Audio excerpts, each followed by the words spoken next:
ครับภาษาละนาวของเฮาก็บ่ใช่เรียนยากอิหยังเนาะครับตั้นเรียนอักขระนะครับมันก็คือตัวอักษรนะครับในภาษาไทยน่ะเรียนไม้นะครับมันก็คือสระนะครับเห็นไหมเอา2อย่างนี้มาผสมกำกัน โทษทีตามหลักการของภาษาละนานะครับ 7 วัน1 เดือนท่านก็อ่านออกเขียนได้แล้วก็บ่ยากนะครับบ่ยากบ่ยาก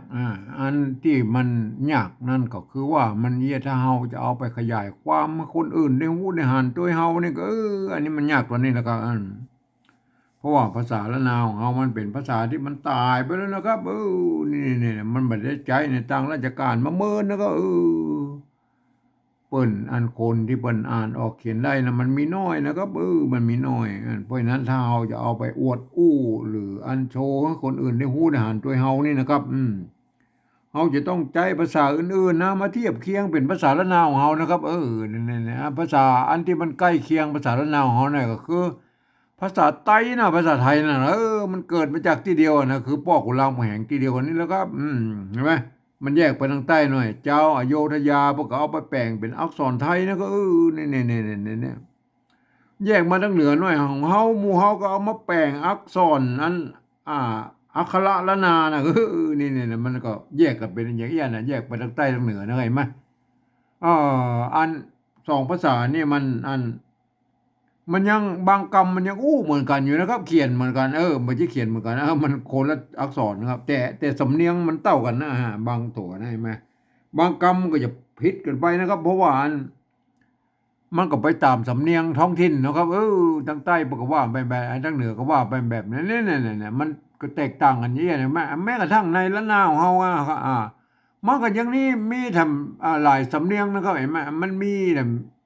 4-5เผ่าพันธุ์หลักๆเห็นไหมไต้ยวนไต้ลั่วไต้ลื้อไต้เขินไต้ยองเห็นไหมมันจะเหมือนกันนะมันก็แปลงๆกันไปนะครับแต่ฟังกันรู้เรื่องนะครับหมู่เฮาก็ฟังภาษาไทยออกรู้เรื่องว่ามันก็คือภาษาดั้งเดิมเหมือนกันนะบางคำมันก็เขียนเหมือนกันอยู่นะครับเนี่ยสำเนียงเหมือนกันนะเสียงเหมือนกันอยู่นะครับเนี่ยครับเฮาก่อนเฮาที่จะเอาภาษาไทยมาเขียนเป็นภาษาละนาวของเฮาเนี่ยเฮาไปก้อยอันในโลกนี่ก่อนนะก็ปุ้นยังจะได้กันพ้องนะก็เนี่ยไปดูใกล้ๆนี่เลยก็เวียดนามเนี่ยเนี่ยเวียดนามเนี่ยเดิมทีแล้วเปิ้นมีใจอักษรไอ้ยึกๆยือๆเหมือนภาษาจีนนั่นแหละครับเนี่ยเดิมทีนะครับโบราณเปิ้นเรื่องเปิ้นเรื่องด้วยอันเปิ้นมีอันสงครามเหมือนยาวนานแล้วก็200-300ปีนะดูตั้งสมัยอันสงครามเดียนเบียนฟูพุ่นสมัยฝรั่งเศสพุ่นเห็นไหม มาจนถึงอันสงครามเวียดนามเห็นไหมอเมริกันเห็นไหมเนี่ยเห็นไหมเพิ่นบ่สามารถที่จะถ่ายทอดอันภาษาอันดั้งเดิมของเพิ่นแล้วมาสู่อันลูกหลานเพิ่นน่ะลูกหลานเหลนเพิ่นน่ะก็เห็นไหมเนี่ยมื้อเดียวไอ้ลูกหลานเหลนเพิ่นอ่านบ่ได้เขียนบ่ได้แล้วก็ไอ้ภาษายึกๆยือๆหมู่นั้นน่ะเพิ่นก็เลยไปหันเอาอันภาษาอันอักษรอาราบิกนะครับไปเขียนมาเขียนเป็นภาษาของเพิ่นน่ะก็เนี่ย เพื่อจะใส่จุดใส่หมวกใส่ขีดอย่างมั่วสะปะสะเปะน่ะเพื่อมันได้ตามเสียงของอันภาษาเวียดนามเพิ่นน่ะนะครับเนี่ยจุดหมวกขีดหมู่นั้นก็คือวรรณยุกต์นั่นแหละครับเห็นไหมบังคับเสียงให้มันเอาออกเสียงไปตามนั้นเห็นไหมเนี่ยมันเป็นอย่างนั้นนะลักษณะของปริวัติภาษานะครับก็คือยืมเอาอักษรอื่นๆเนี่ยมาอักษรภาษาอื่นๆน่ะมาเป็นภาษาของตัวเองนะครับเห็นไหมแล้วก็อัน ปริวัติก็คือบูรณะกำซับให้มันเป็นอันมันเสี่ยงเท่ากันเนี่ยก็ใส่จุดใส่หมวกใส่ขีดใส่มาเนี่ยพวกก็ทำกันอย่างนั้นเห็นไหมเฮาไปก้อยในอันยุโรปแล้วครับอันฝรั่งเศสใช่ไหมเยอรมันเนี่ยโปแลนด์ยูเครนเนี่ยรัสเซียอย่างมันเนี่ยโครเอเชียอย่างมันเนี่ยนะครับหมันเนี่ยเปิ้นจะใจอันเอาอักษรอาราบิกไปเขียนเป็นภาษาของเปิ้นนะครับไปใส่จุดป้อง2จุดก็ยังมีนะครับเห็นไหมบางทีก็หมวกก็มีนะก็หมวกปิ้นโครเอเชียนี่เป็นหมวกปิ้นหมวกมันง่ายขึ้นนะมั้ยอันหมวกเวียดนามเนี่ยมันหุ้มลงนะครับมันปิ้นมันหุ้มหมอกหุ้มหน้าหุ้มตาได้มั้ยมันกรุบเป็นกรุบเห็นไหมอันหมวกโครเอเชียมันง่ายขึ้นมันปิ้นจะลิ้นขึ้นไปเนี่ยมันก็แล้วแต่ใครจะทำเครื่องหมายอย่างมาใส่นะครับเพื่อให้มันได้ตามเสียงอันของภาษาของเปิ้นน่ะมันเป็นอย่างอันนะครับเห็นไหมอัน อังกฤษเราไปดูอังกฤษหรอกครับอังกฤษนี่อันก็ไปทำลายหนึ่งนะ อันนี้ไปเอาอันอักษรอาหรับิกเนี่ยไปเขียนเป็นภาษาของเปิ้นน่ะแบบล้นๆเนี่ยนะไปเอาไปแบบล้นๆเนี่ยนะครับเปิ้นบ่ใส่สักอย่างนะครับเห็นไหมแต่เปิ้นมีอันกฎเกณฑ์อยู่ว่านะครับสามารถให้อันผ่านเสียงได้ไปตามบริบทนะครับเห็นไหมคำเดียวกันนั้นนะถ้าอยู่ในประโยคคำถามมันก็ไปทำแบบนึงนะเป็นประโยคธรรมดาก็ไปทำแบบนึงสำเนียงแบบเนี่ยมันก็เป็นอย่างนั้นเห็นไหมลักษณะก็เหมือนกับภาษาละนาวของเฮายุคต้นๆเลยว่ามันบ่มีไม่เอกไม่โทคือไม่เหยาะไม่ซัดไม่ก่อจ้างนั่นล่ะใช่ไหมมันก็สามารถพันได้กับลายเสียงเหมือนกันนี่มันก็เป็นอย่างนั้นเห็นไหมลักษณะของภาษานะครับเห็นไหมก่อนที่เฮาจะเอาภาษาไทยมาเขียนเป็นภาษาละนาเนี่ยเฮาควรจะมีที่อ้างอิงพ่องนะครับไม่ใช่ว่าเอามาซื่อๆนะครับ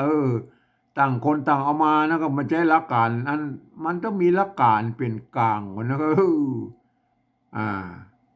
อันที่มันจะยึดถือเป็นกลางนะมันก็ถือว่าเหมือนกฎหมายนั่นแหละครับเห็นไหมมันก็เหมือนกฎหมายนะเห็นไหมอันข้อตกลงมันก็คือคล้ายๆเหมือนกฎหมายนั่นแหละเนี่ยผมเองเนี่ยผมได้ใจอันข้อตกลงของอันสภาวัฒนธรรมมหาวิทยาลัยเชียงใหม่นะครับผมตกลงกันไว้เมื่อปลายปี28นะครับเพิ่นตกลงกันไว้ว่าอย่างนี้นะครับนี่การที่เอาภาษาไทยมาสะกดเขียนเป็นภาษาละนาน่ะหรือที่เป็นห้องว่าปริวัตินั่นนะครับกระทำได้อยู่3แบบหรือ3รูปแบบนะครับแบบที่1นั้นเพิ่นเอาไว้สะกดเขียน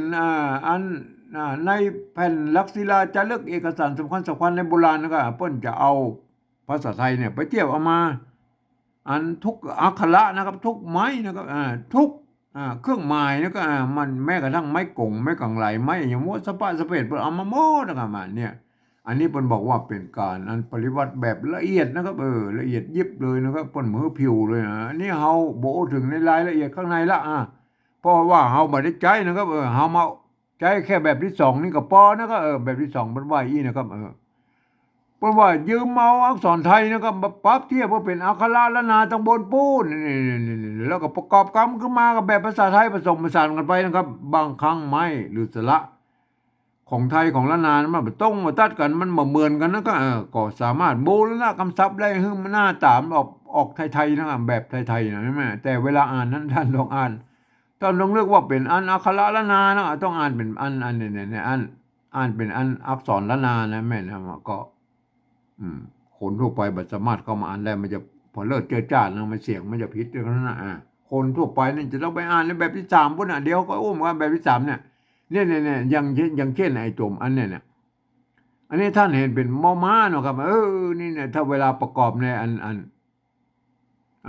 ในภาษาปริวัติแบบที่2แล้วท่านต้องหันว่าไอ้นี่เป็นตัวมะนะครับ ตัวมะนี่แม่คนทั่วไปอ่านมันจะบางคำมันก็จะเหมือนกันอยู่นะครับบางคำมันก็เหมือนบางคำมันก็จะผิดสำเนียงไปนะครับเนี่ยคนทั่วไปต้องไปอ่านในแบบที่3บนนะครับเดี๋ยวเขาก็อุ้มกันแบบที่3เนี่ยอันนี้เอาตัวมอม้าเนี่ยมาเทียบเป็นตัวมะนี่นะครับตัวมะเนี่ยมาเทียบแล้วนะครับเอาไม่กี่นี่ก็เอาสระอีนะครับไหมสระอีไหมเนี่ยไม่กี่ไหมอันตัวหน้านะครับอันเนี้ยนึ่งนะครับนึ่งเห็นไหมอันตัวหน้าอันนี้ไม่กือนะไม่กือโบราณเนี่ยนึ่งเห็นไหมนึ่งเนี่ยมาไม่กือโบราณนี่ครับพี่พ่อแล้วไม่ป้นจะเอาไม่กี่นี่แหละครับไม่กี่นะไม่กี่นี่มันจะมีขีดอยู่ข้างหลังเนี่ยไหมไม่กี่แล้วไปเอาไม้200ตวัดไว้ตรงกลางนี่นี่คือไม่กือโบราณนะไงมันเนี่ยรุ่นหลังๆมาก็ไม่กือป้นจะเอาไม่กี่นั่นแหละตวัดห่างเลยรุ่นหลังๆอันนี้ไม่กือนะก็ไม่อันเนี้ยอันไม่กือก็ไม่กือนั่นนะโบราณมันก็ใช้ร่วมกันแล้วก็ไม่กือนะนึ่งนะนึ่งเห็นไหมนึ่งไม่กือเห็นไหมเนี่ยเอาไปก้อยแล้วครับเห็นไหมเนี่ยเอาไปก้อยแล้วอันเนี้ยเนี่ยน้น้ำเห็นไหมมันบ่มีอันไม้ขอจ้างนะครับพวกก็เอาไม้ซัดในแตนเป็นน้ำเนาะเสียงตีเนี่ยหม้อมันบ่มีไม้ซัดหรือไม้ขอจ้างพวกก็อ่านว่าหม้อเนี่ยอันนี้เนาะอันนี้ก็นึ่งใช่ไหมนึ่งเนี่ยตัวหน้าใช่ไหมสะกดด้วยตัวง่ายไม่กือใช่ไหมปนใจไม่กือนะก็ประเดี๋ยวนั้นถ้าเอาเทียบตามภาษาไทยพวกก็ใจไม่กือเนาะกับนึ่งมันนึ่งใช่ไหมมันมีไม้ขอจ้างพวกก็อ่านว่านึ่งใช่ไหมนึ่งน้ำมันนึ่งใช่ไหมเนี่ยมันเป็นยังไม่กือนะครับ ไม้โกโบราณเพิ่นจะใช้ไม้กี้อย่างเงี้ยเนี่ยเขียนไม้กี้แล้วเอาไม้สองน้อยตวัดไว้ตรงกลางฮะนะครับเนี่ยไม่เกือไม่กือไม่กือมันใช้ร่วมกันแล้วก็เพราะฉะนั้นก็ท่านก็โปรดเข้าใจไว้แล้วครับอันนี้มันนึ่งนะถ้าเป็นแบบที่นึ่งพวกจะเอาอันเนี่ยนึ่งไม่อันนี้เนี่ยแหละเพิ่นจะเอาไม่กือเนี่ยครับเห็นไหมทีนี้เฮาฮู้ว่านึ่งแหละนึ่งเห็นไหมนึ่งสองสามนะอันอันถ้าภาษาไทยเพิ่นออกเสียงสำเนียงว่าหนึ่งนะครับหนึ่งมันเสียงเอกนะหนึ่งอันหนึ่งใช่ไหมอันหนึ่งนี่มันเป็นอันกำเมืองมันหนึ่งนะครับหนึ่งเพราะนั้นเฮาก็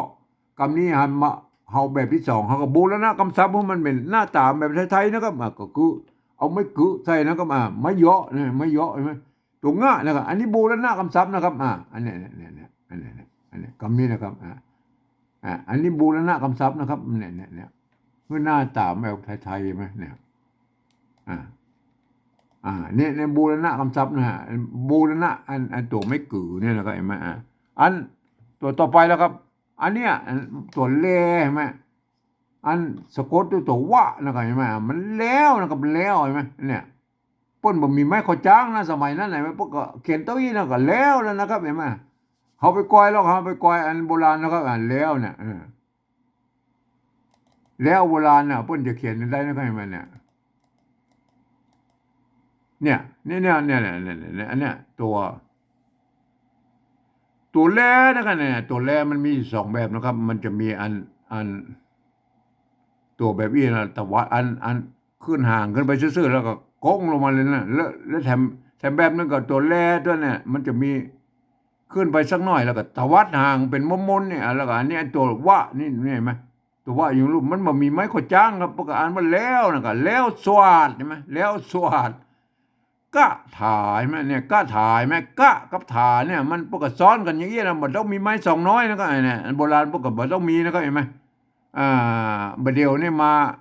แยกกันเนี่ยว่าอันมันเป็นสองพยางค์นี่หรอพวกก็เอาใส่ไม้สองน้อยก็ตัวแล้วแต่นะครับจะใส่บ่ใส่ก็แล้วแต่อันนี้เป็นการพัฒนาของภาษานะกะถาโบราณพวกก็บ่ต้องใส่นะพวกก็อ่านว่ากะถานะแล้วสวัสดกะถาให้มันเนี่ยอันตัวแลเนี่ยตัวแลมันมีอันสองแบบนะครับตัวแลนะมันมีสองแบบนะครับอันแลแบบนี้ก็มีนะครับเนี่ยเห็นไหมอันเนี้ยแบบตวัดห่างนะไอ้มันเนี่ยแลแบบตวัดห่างเนี่ย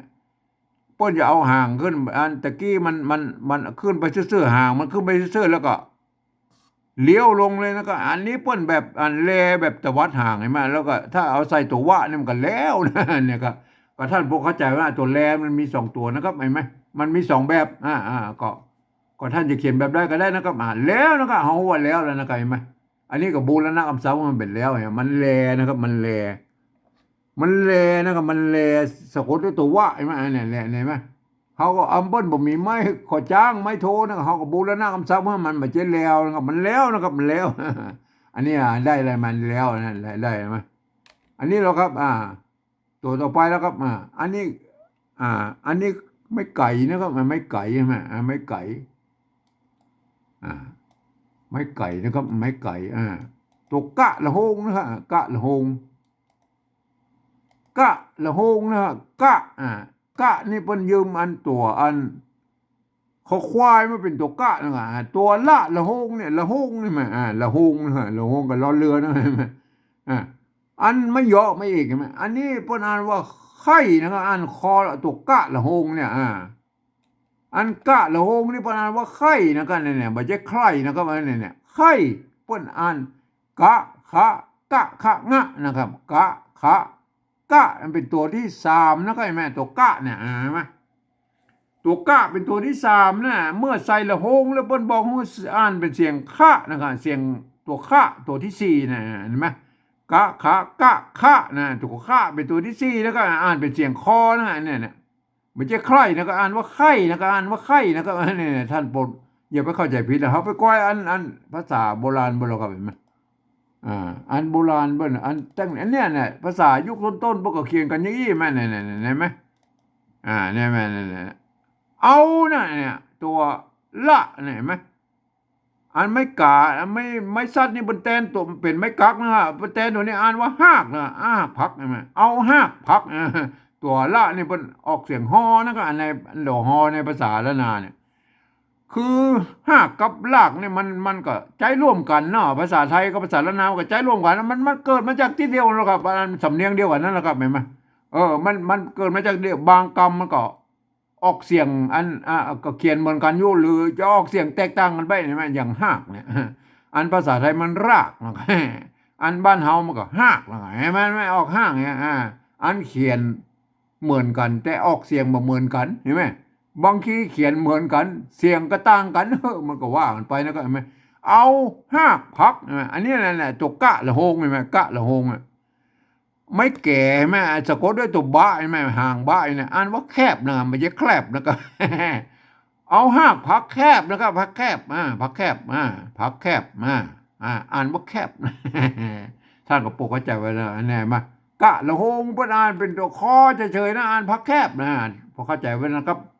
อันนี้เราไม่แก่ตัวนะครับไม่ขอจ้างไม่โทนะตัวมะนะแอมอันนี้เสียงโทพิเศษอะไรมาเนี่ยเอาเขาก็เอาเทียบมาตามเนี่ยตามมันมีมาเห็นไหมอ่านว่าเนี่ยเนี่ยถ้าภาษาไทยเปิ้นสะกดไม่ได้เพราะเปิ้นเสียงนี้เปิ้นจะออกเสียงแค่นักมันเสียงโทปกติมาอันภาษาละนาเปิ้นนักมันเสียงโทพิเศษนะโทเมืองเนี่ยมันเนี่ยอันภาษาอันไทยเปิ้นนะครับเห็นไหมก็เดี๋ยวเขาก็อุ้มไอ้แบบที่สามนั่นเห็นไหม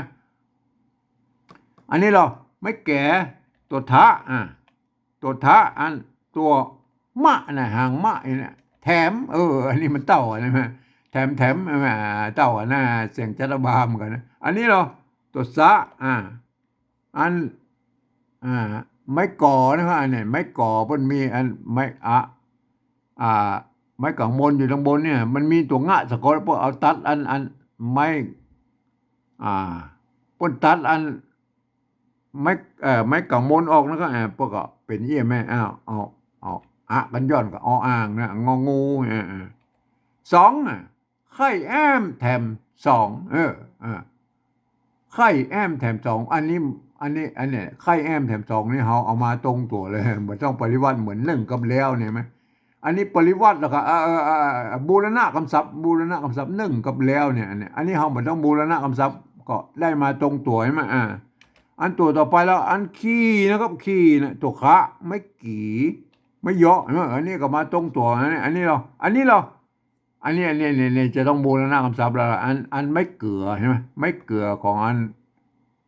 ภาษาละนากับอันภาษาไทยมันเหมือนกันนะครับต้องบูรณะแถมตัวละเนี่ยมันก็ตัวละนี่เป็นออกเสียงก็หันพอตะกี้เราหากนะครับเห็นไหมเป็นออกเสียงอันออกฮอนะครับเฮือนะครับเฮืออ่านว่าเฮือเนี่ยอันไม่เกลือใช่ไหมตัวละเห็นไหมอันไม่เกลืออันดูตะกี้เราเนี่ยอันตัวละน่ะป้นเขียนแตนเสียงฮอไม่ใช่แตนแล้วครับมันก็คือใจรวมกันนั่นละแต่เป็นภาษาไทยมันออกเสียงมันออกเสียงรอนะครับเรือนะครับเรือใช่ไหม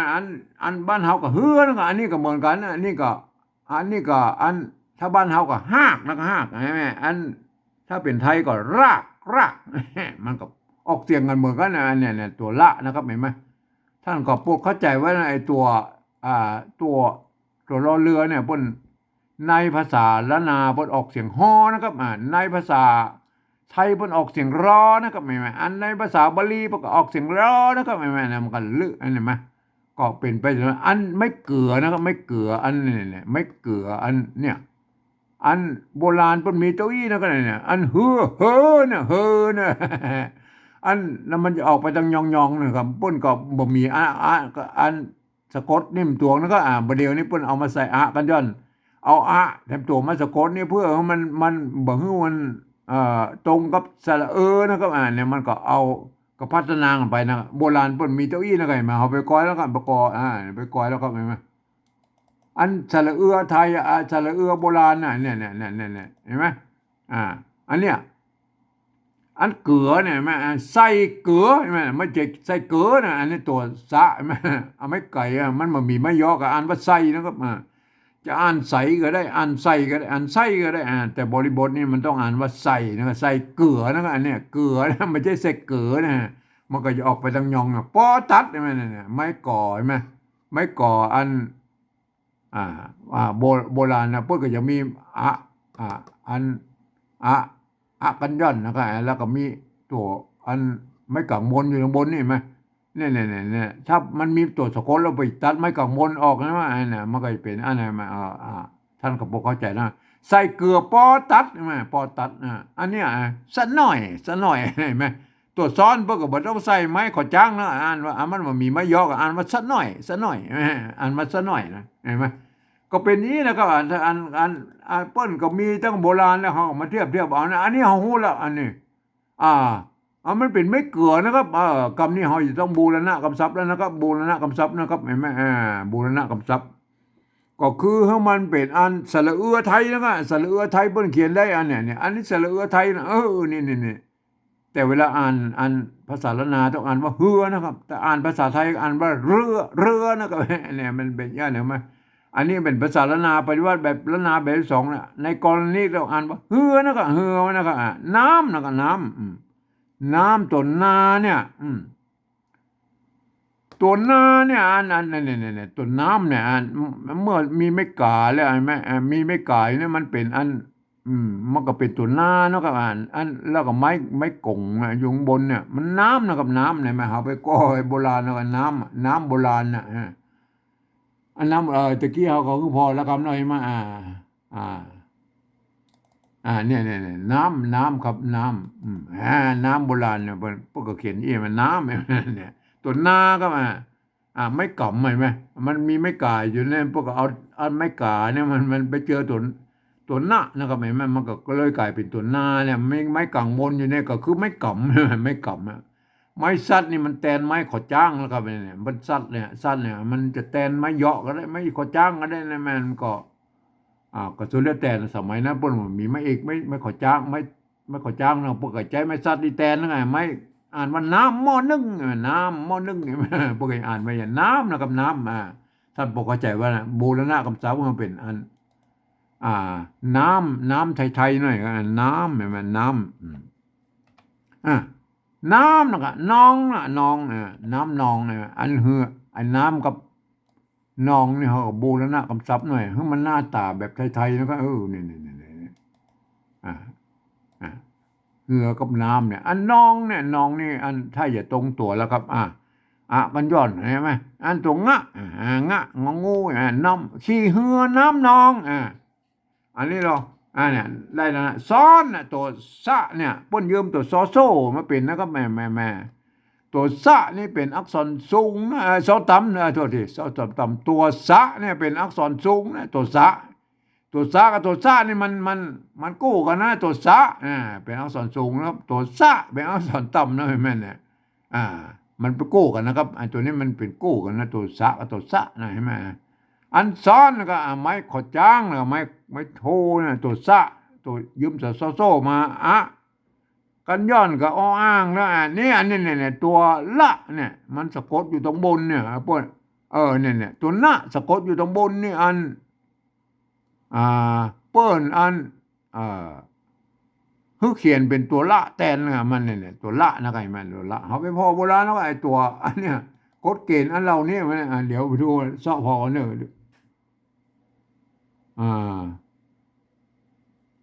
เดี๋ยวนี่ได้แล้วนั่นตัวละนะก็หมายว่าตัวละอันตัวละไหนมั้ยอันเนี้ยแหละเดือนนี่มั้ยเนี่ย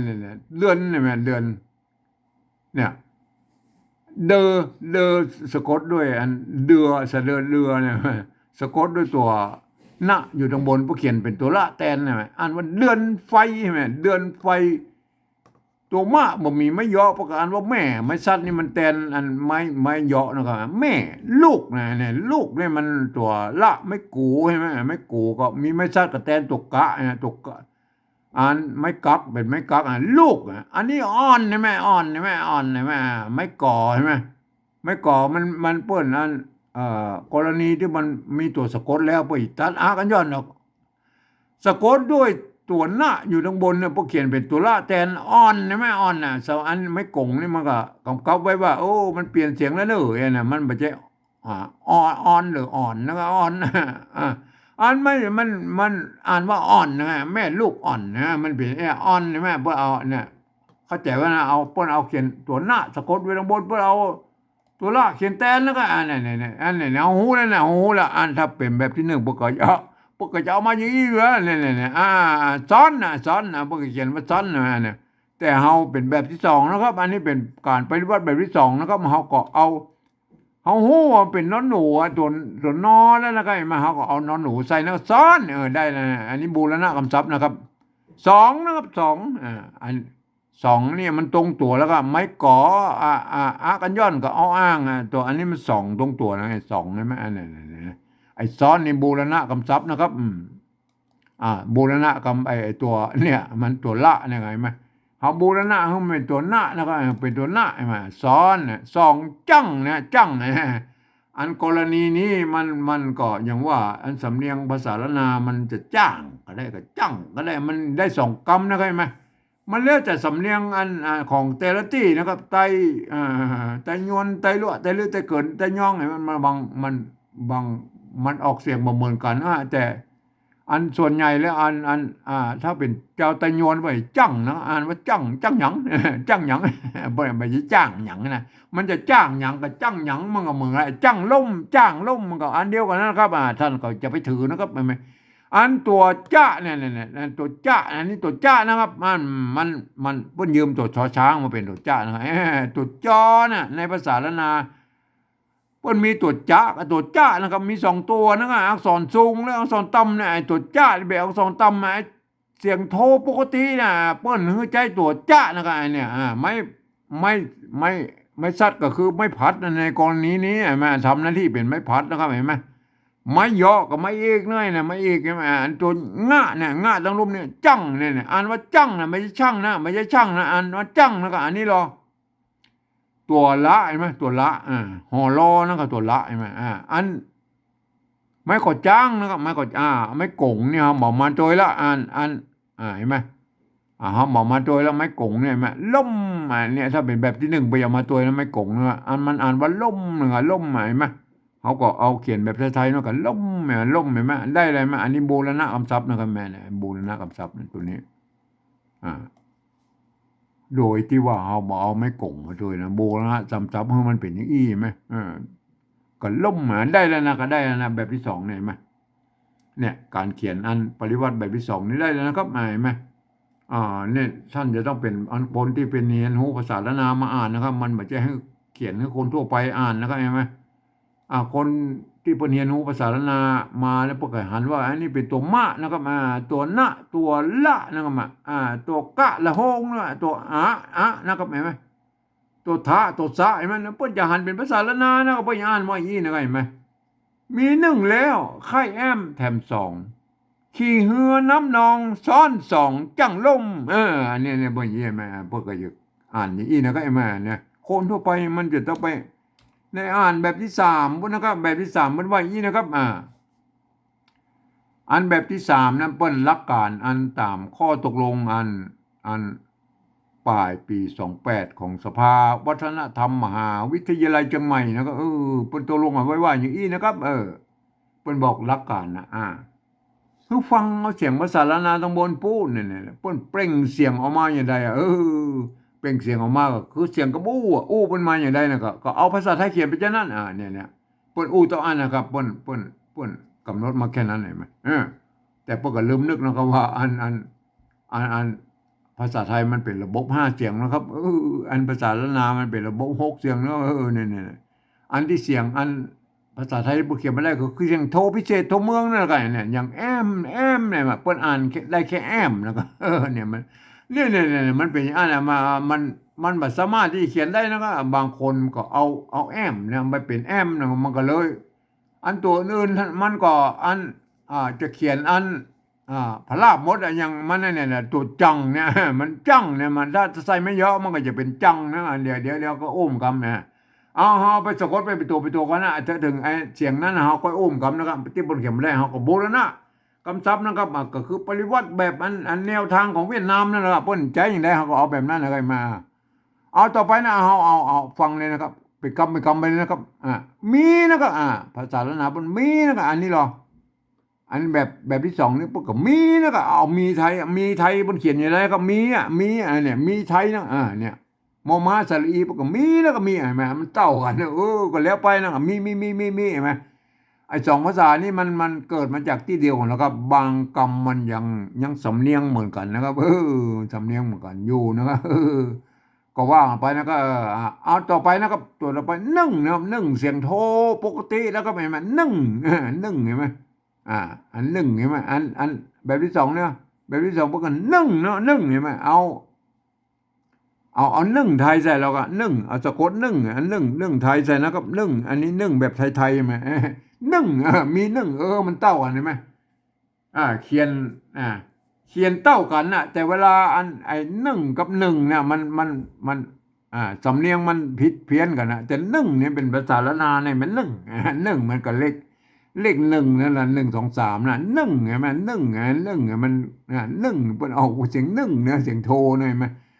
ตัวต่อไปนะแล้วนะอันนี้ภาษาละนาเป็นอันว่าแล้วนะอันแบบที่สองเนี่ยอันแล้วนะเอาแล้วไทยใส่เราอะแล้วเอาบอกไปพอตั้งบนเวลารับตาอย่างเงี้ยเลยเอาแล้วไทยแล้วภาษาไทยเพิ่งเขียนอะไรครับแล้วเนี่ยเพิ่งเขียนอีไหมมันก็เขียนเต้ากันนะเนี่ยไหมเขียนเต้ากันนะมีหนึ่งแล้วมีหนึ่งแล้วเนี่ยนะอันนี้รออันนี้ไข่นะครับไข่เอาได้ยินเสียงไข่เอาไข่เนี่ยไข่ใช่ไหมอันนี้ไข่ใช่ไหมไข่นี่ก็ไข่แล้วนั่นแหละไข่นะออกเสียงไข่อันที่นี่มันบอกอันไผ่จะเขียนนี้ก็ได้นะก็ไผ่จะเขียนนี้ก็ได้ไข่นะก็ไข่นะครับแต่เฮาเนี่ยมันล้อเลียนให้มันงามๆลูกเล่นหน่อยเขาก็ใส่ล้อเลื่อยเนี่ยแต่บังคับเพิ่งอ่านออกเป็นเสียงอันออกเป็นเสียงอันนี้เนาะอันนี้เนี่ยเพิ่งออกเป็นเสียงคอนะก็อันที่นี่มันอยู่ได้นะอันนี้มันงามแล้วนะก็เฮาก็กูอันนี้เป็นกรรมที่บังคับนะครับบังคับอันเฮาเนี่ยเป็นกรรมที่มันเขียนอันแบบภาษาไทยนะครับแต่เฮาอ่านแบบภาษาอันนี้เนี่ยไข่นี่เนี่ยเฮาก็อันนี้กรรมนี่เฮาขออันใส่ขีดให้หน่อยนะครับใส่ขีดให้หน่อยมันห้วยว่าอันนี้ต้องเป็นพิเศษแล้วนะครับต้องอ่านเป็นคอรอนี่อ่านเป็นตัวคอตัวเร็วนะครับไข่นะอ่านเป็นอีนะครับเห็นไหมอันตัวอันเนี่ยอันนี้ก็ไข่นะอ่านว่าไข่อันนี้ก็ไข่อันนี้ก็อันนี้คอรอเนี่ยอ่านเป็นตัวคอตัวเรียนอ่านว่าไข่นะเอาขีดไว้เห็นนะครับขีดไว้เห็นนะครับแอมอันต่อไปเขาจะเอาคำที่มันอ่านผิดเพี้ยนกันไปแล้วเขาจะมาคับเพื่ออ่านแบบภาษาละนาก็คือขีดไว้นะครับเห็นไหมแอมนะครับอันนี้เนี่ยตัวต่อไปนี่แอมเสียงโทพิเศษนะครับแอมแม่บนแอมนะครับอันนี้เนาะอันนี้ก็แอมเห็นไหมถ้าเอาเขียนภาษาไทยเอาแอมเขียนท่านเขียนได้ก็แอมเห็นไหมแอมอันนี้มันแค่แอมนะครับแอมเห็นไหมมันแอมเห็นไหมเห็นไหมมันแอมครับอันแอมเอาสะกดแล้วครับอันนี้แอมอันนี้แอมนะครับแอมเห็นไหมใส่ไม่เอกแล้วแอมเห็นไหมใส่ไม่ถูกแอมเห็นไหมแอมนะครับอันนี้หรออันนี้เป็นยังไงนะแอมนะครับอันนี้มันตัวนะครับไม่แก่ตัวมะนะครับไม่ก่อจังอ่านว่าแอมนะครับอันนี้หรออันนี้มันตัวอ่างสะเลตัวมาไม่โทอ่านว่าแอมนะครับแอมมันเป็นยังไงมันคนละหลักการกันลูกครับอันแบบที่สองนี่เปิ้นยืมมาอักษรไทยมาเทียบเมื่อเป็นอักษรละนาไปแล้วเทียบไปแล้วนะครับเวลาอ่านนั่นน่ะอ่านน่ะมันจะต้องนึกถึงเป็นว่าเป็นภาษาละนานะครับเนี่ยแอมเสียงโทพิเศษอันนี้หรอหลักการแบบภาษาไทยเปิ้นบอกว่าฟังเสียงภาษาละนาตั้งบนปูนเอาภาษาไทยเขียนไปอย่างนั้นภาษาไทยเปิ้นเขียนได้แค่แอมนะครับแอมแอมลายแอมเนี่ยแหละอันนี้มันแอมนะครับแอมแอมแอมใส่ไม่ถูกแอมแล้วก็แอมมันเป็นแอมนี่แหละเฮาก็บูรณะคำศัพท์มันแบบปริวัติแบบแนวทางของเวียดนามนะผู้หญิงใจอย่างไรเขาใส่จุดเนี่ยกรณีผมใส่จุดไว้ยี่นะแอมเห็นไหมแอมเสียงโทพิเศษนะก็ไม่นะแอมเห็นไหมแอมนะครับอันแอมแล้วก็อันเนี่ยใส่ไม่ตีก็แอมเห็นไหมแอมใส่ไม่ตีแอมเห็นไหมใส่ไม่ตีแอมเสียงตีไหมแอมแอมเสียงจัตวาแอมเห็นไหมพันแบบผมนี่ได้กูเสียงนะครับแอมนะครับใส่ไม่อีกแอมใส่ไม่โทแอมเห็นไหมอันใส่จุด อ่าแอมแหมแอมแหมอันอ่าแอมนะครับแอมได้แล้วนะครับแหมเสียงโทพิเศษนะครับแอมอันนี้อันนี้เนี่ยจะจุดนี่นะครับแหมอ่านออกเสียงโทพิเศษก็แอมนะครับแอมอันนี้ปริวัตินะครับปริวัติถึงสองตัวเนี่ยถึงไข่ถึงแอมเนี่ยนะครับเห็นไหมอันไข่เนี่ยมันถ้ามีขีดยี่อ่านเป็นอันตัวคอตัวเดียวอ่านว่าไข่นะไข่แอมอันนี้เราอันแถมนะครับได้ยินเสียงแถมนะตัวเนี้ยแถมอันนี้ก็แถมแล้วก็เอาแถมไทยใส่นะครับเขาสะกดด้วยนะแถมไทยเนี่ยพวกกระแถมเนี่ยมันตรงกันนะมันตรงกันก็แล้วไปนะครับมันตรงกันก็แล้วไปนะครับอันสองนะครับอันตัวต่อไปสองนะครับอันตัวสะเห็นไหมอันนี้ก็ตัวสะสองเอาสองไทยใส่นะก็สองบางตัวมันก็เหมือนกันอยู่แล้วครับของไทยของมาตรฐานละนานะสองนี่ไหมเนี่ยแถมสองนี่ไหมสองเนี่ยสองนี่ไหมอันเนี่ยแถมสองเนี่ยมันเต้ากันนี่ไหมเนี่ยภาษาไทยภาษาละนามันเต้ากันนะก็มันเกิดมาจากที่เดียวกันโลกมันก็บางครั้งมันก็เสียงยังเหมือนกันอยู่โลกนี่ไหมมันก็จะผิดเป็นอันนี้อย่างไข่แอมอย่างนี้มันอ่านผิดเสียงกันไปนะมันก็ว่ากันไปนะครับอันนี้ตัวต่อไปนะขี้นะก็อันนี้เราอันนี้ก็ขี้นะเอาขี้ไทยใส่แล้วก็ขี้ขี้ภาษาไทยเปิดเขียนไว้เลยเอาเปิดเขียนได้เท่ากันนะก็ขี้ไหมเนี่ยมันก็แถมสองขี้นี่มันเท่ากันใช่ไหมตัวต่อไปนะครับภาษาละนาบนออกว่าเฮือนะครับเฮือเห็นไหมเฮือเห็นไหมอันเนี้ยมันอ่านว่าเฮือนะอันนี้เหรออันนี้ประกาศว่าเฮือนะมันจะอ่านว่าเรือนะครับอ่านว่าเฮือนะเนี่ยท่านถ้าเอาภาษาไทยเขียนคือมันเฮือแล้วครับคือมันเฮือเนี่ยท่านจะเอาฮอนูบเขียนแล้วก็เนี่ยเอาเฮือน่ะเฮือไหมเนี่ยเฮือน่ะเนี่ยได้ไหมอันนี้เฮืออ่านแบบไทยนะครับเฮืออันนี้อันนี้แอมแบบภาษาละนาอ่านว่าเฮือนะครับไม่ใช่เรือนะก็เฮือนี่ก็เฮือไหมได้ละเฮือได้ไหมอันน้ำนะครับน้ำอันนี้ก็น้ำไทยก็น้ำแต่อ่านว่าน้ำนั่นแหละ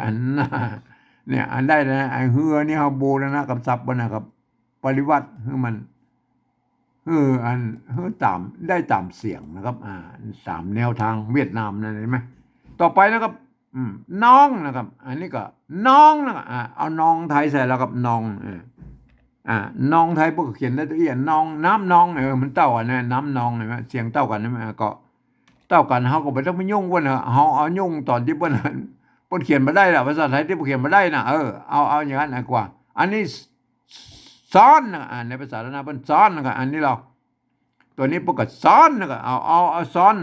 อนไทยใส่แล้วครับซ้อนอันสะกดเลยเลยบ่ต้องไปพอเปิ้นนะครับเอาซ้อนนะครับซ้อนภาษาไทยพวกเขียนละเอียดซ้อนใช่ไหมเนี่ยอันนี้เราอันนี้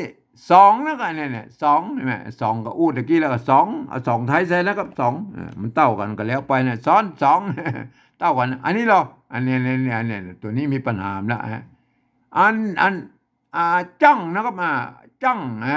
อันภาษาละนาเป็นอ่านว่าจังนะอันนี้เราอันนี้ตัวจะพวกอ่านว่าจังนะท่านจะต้องเอาเปิ้นได้ยินเสียงจังแล้วท่านต้องเอาจอจานมาเขียนแล้วก็เนี่ยเห็นไหมเอาจอจานเขียนนะจังนะเนี่ยจังอันใส่ไม่เอกเหรอเนี่ยบางคนเปิ้นอันจังเนี่ยผมไม่เห็นไหมบางคนเอาแอมเนี่ยไปเอาแอมเนี่ยไปเป็นแอมนะครับเห็นไหมมันมาเขียนอันเนี่ยเขียนอย่างนี้มันก็ต้องใส่ไม่เอกก็กลายเป็นจังแล้วก็จังมันจังเสียงเอกแล้วก็จังนะมันจังนะถ้าออกเสียงโทเนี่ยโทปกติจังนะครับจังเนี่ยจังแล้วจังเนี่ยจังเห็นไหมจังมันจังนะครับในภาษาไทยพวกอ่านว่าจังนะแล้วมันจังละจังใหญ่เลยครับจังมันเสียงโทพิเศษนะครับมันเสียงโทพิเศษโทเมืองก็จุดประดับไว้ก็จังเห็นไหมเสียงโทพิเศษอันจังแล้วครับจังเสียงตีไหมจังเสียงตีเนี่ยแหละจังเสียงตีใส่ไม่ตีไว้จังใส่ไม่จะว่าจัง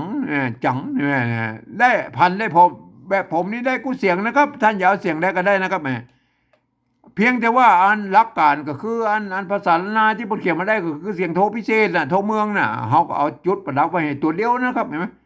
กำมืออื่นเขาก็สะกดไปตามภาษาไทยแล้วบ่เขียนได้กูเสียงนะครับเห็นไหมยังเนี่ยเห็นไหม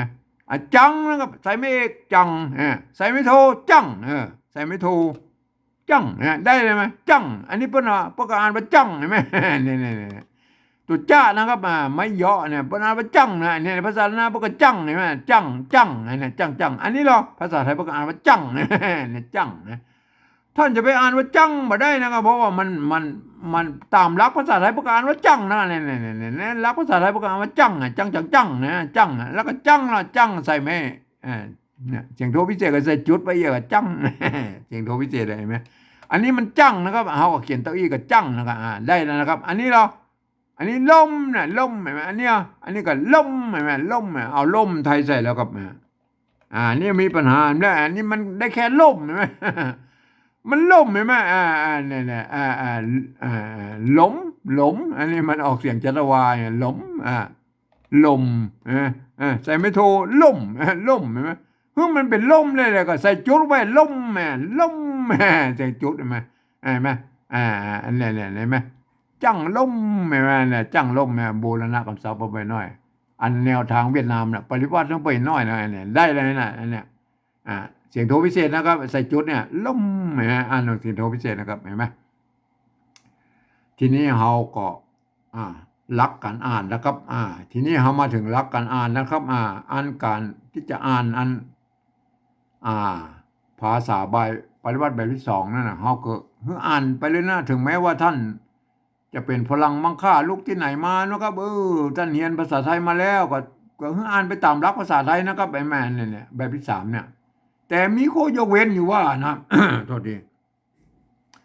คำที่มีจุดนะอ่านออกเสียงโทพิเศษนะครับแม่เนี่ยเนี่ยคำที่มีจุดนี่อ่านออกเสียงโทพิเศษนะโทเมืองนะเห็นไหมวัดพระสิงห์บรรห้องวัดตีเพี้ยนไหนเสียงนี้นะครับเห็นไหมตีเพี้ยนเพื่อจะใจตัวเอียงนะเพื่อจะอันก็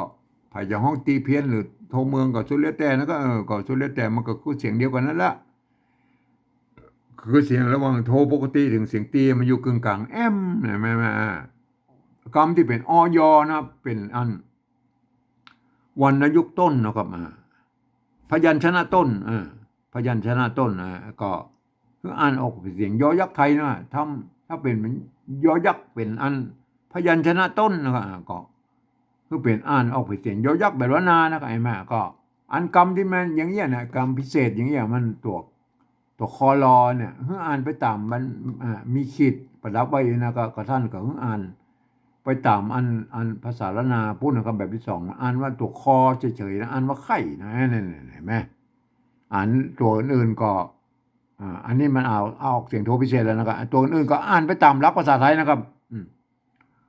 แล้วท่านจะได้สำเนียงเชียงใหม่แต่โยนไปเลยนะครับอ่านว่าอย่างนี้นะครับมีหนึ่งแล้วไข่แอมแถมสองขี่เหือน้ำนองซ้อนสองจังลมเนี่ยท่านอ่านแล้วท่านนี่ก็จะได้สำเนียงไตโยนเชียงใหม่ไปเลยนะไปอ่านกันอย่างนี้นะใช่ไหมอันแบบที่สองนี่อันจะต้องเป็นคนที่มีหูภาษาละนามาอ่านนะครับเนี่ยท่านจะต้องหันว่าเป็นตัวมะตัวนะตัวละตัวกะละหงตัวอะใช่ไหมตัวทะตัวสะใช่ไหมท่านเราเห็นเป็นภาษาละนานะครับก็อ่านได้อย่างอี้นะก็แปลว่ามีหนึ่งแล้วไข่แอมแถมสองขี่เหือน้ำนองซ้อนสองจังล่มนี่คือสำเนียงไตโยนเชียงใหม่นะครับเนี่ยสำเนียงไตโยนเชียงใหม่นะครับเปิ้นออกเสียงกันอย่างอี้นะก็อันแบบภาษาละนาตำบลพวกเราเนี่ยอันนี้พวกก็เขียนส่วนใหญ่แล้วก็เขียนได้อย่างอี้นะครับยกเว้นเป็นบางคำนะครับที่เปิ้นจะมันก็หันความหันแตกต่างกันไปนิยมแตกต่างกันไปก็เขียนกันไปนะอย่างเช่นหนึ่งเนี่ยหนึ่งไปใช้ไม่กือก็ได้นะครับประเดี๋ยวมันเป็นไม่กือแล้วนะครับอันพวกอาจจะใช้ไม่กือแบบอันไม่กี้แล้วตวัดห่างแล้วก็แล้วก็สุดแล้วแต่นะครับมันก็คือไม่กืออันเดียวกันนะหรือใช้ไม่กือก็ได้แล้วมันจะใช้ไม่กือก็ได้สองแบบนะครับเห็นไหมแล้วบางทีพวกก็จะอันตวัดห่างยี่นะครับบางครั้งพวกก็เอาห่างเอาเขียนไปซื่อๆแล้วก็เอาโก้งห่างลงเลยก็มันก็เป็นแล้วเหมือนกันนะเห็นไหมอันไข่เนี่ยบางที่ไปใส่ละหงไปใส่ตัวกะตัวเดียวตัวข้าหางยาวนะไปใช้ตัวข้าหางยาวก็สุดแล้วแต่นะก็ มันก็ใช้ได้สองแบบนะตัวไข่ใช่ไหมอันยังตัวอื่นๆเนี่ยมันมีก่อนอันเนี้ยมาตัวอื่นก็คงเกินอย่างเงี้ยไม่เกลือนะครับไม่เกลือเนี่ยไม่เกลือไปอีกใจไม่เกลือก็ได้นะก็เนี่ยไม่สระเอือเนี่ยสระเอืออันละนาเนี่ยนะบางทีไปอีกใจไม่กี้มันตามโบราณนะไม่เกลือโบราณนะเห็นไหมอันไปอีกใจไม่เกลือก็ได้นะครับไม่กี้ก็ไม่เกลือก็ได้ก็สุดแล้วแต่ท่านอันที่เพื่อจะนิยมเขียนนะครับก็หันก็ไม่ต้องไปว่าพวกนั้นก็เวลาภาษาละนามมันก็เขียนได้กันหลายแบบอยู่นะครับก็มันบ่มีข้อกำหนดกันแน่นอนเลยนะท่านก็จะหันอย่าไปว่านะแต่เพิ่นก็อ่านกันได้นะครับเพิ่นอ่านกันว่าอย่างนี้นะครับไหมมีหนึ่งแล้วไข่แอมแถมสองขี้เหือน้ำนองซ้อนสองจังล่มนี่คือสำเนียงอ่านแบบสำเนียงไต้งวนเชียงใหม่นะครับแม่เนี่ยอันนี้เป็นนี่นะครับและการปฏิวัติของอันนี้วันนี้มันเป็นการปฏิวัติแบบอันสำเนียงไต้ยวนเชียงใหม่นะก็ท่านเป็นสำเนียงอื่นๆไต้ยวนไต้ลั่วไต้ลั่วไต้ลื้อไต้เขื่อนไต้ยองก็ถ้าก็ไปคิดค้นกันเอาเองนะท่านจะเขียนกันอย่างใดนะครับอันพออันมันก็บอกว่ากันแล้วเพราะว่ามันมีหลายสำเนียงมันออกเสียงแตกต่างกันไปท่านเอาภาษาไทยมาเขียนนะท่านก็กึดเอานะครับกึดเอาว่ามันถ้าอ่านแบบภาษาไทยนะมันจะออกเสียงอย่างใดนะก็ท่านก็ไปกึดกันเอาเองนะครับอันนี้มันเป็นการปฏิวัติแบบอันไต้ยวนจังไม่นะก็เนี่ยนะท่านก็ไปพิจารณากันนะครับครับวันนี้ผมก็ขอบรรยายเพียงแค่นี้นะครับ